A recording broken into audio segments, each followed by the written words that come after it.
இன்றைக்கி நம்மளோட சரவணாஸ் எலைட்டுக்கு தான் போயிருந்தோம். ஸோ ரொம்பவே குட்டி ஷாப்பிங் தான். சில்வரில் செகண்ட் ஸ்டட் இதை தான் வாங்கியிருந்தேன். ஸோ அதை வந்து அன்பாக்ஸ் பண்ணிடலாமா? ஃபஸ்ட் வந்து இயரிங்ஸை காட்டிடுறேன். ஸோ அதுக்கப்புறம் நம்ம வந்து பில்லிங் டீட்டெயில்ஸ்க்கு போகலாம். வர இந்த வெள்ளி விலையை பார்த்தாலே அப்படி தலை சுற்றுது. ஏன்னா ரொம்ப கிராஜுவலாக இன்க்ரீஸ் ஆகுது.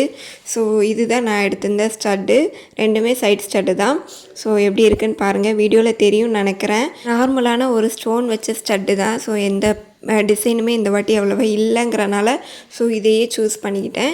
ஒரு செட் ஆஃப் கம்மல் வந்து என்னோடய செகண்ட் பியர்சிங்க்கு அண்ட் அடுத்த செட்டு வந்து என்னோடய தேர்ட் பியர்சிங்க்கு. ஸோ எப்படி இருக்குன்னு சொல்லிட்டு கண்டிப்பாக கமெண்ட்டில் சொல்லுங்கள்.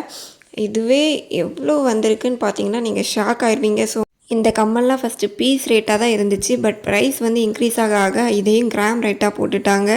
ஸோ இப்போ பில்லிங் டீட்டெயில் வந்து நம்ம பார்ப்போம்.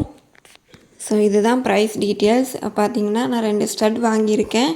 அதோட டீட்டெயில்ஸ் இதில் இருக்குது. ஸோ கிராம் பார்த்துக்கோங்க எவ்வளோ இருக்குதுன்னு சொல்லி. இன்றைக்கோட ரேட் வந்து 387. இவ்வளோ ரேட்டெலாம் வருமா அப்படிங்கிற மாதிரி தான் இருக்குது.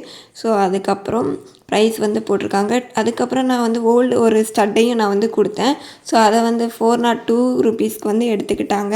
டோட்டலாக 932.89 ருபீஸ் வந்துச்சு. அந்த பழைய சில்வரை கழிச்ச போக மீதி 531 ருபீஸ் வந்து நான் பே பண்ணுற மாதிரி இருந்துச்சு. ஃபைனலாக என்னோடய காதுக்கு இந்த கம்மல் இப்படி தான் இருந்துச்சு. எப்படி இருக்குன்னு சொல்லிட்டு கண்டிப்பாக கமெண்ட்டில் சொல்லுங்கள்.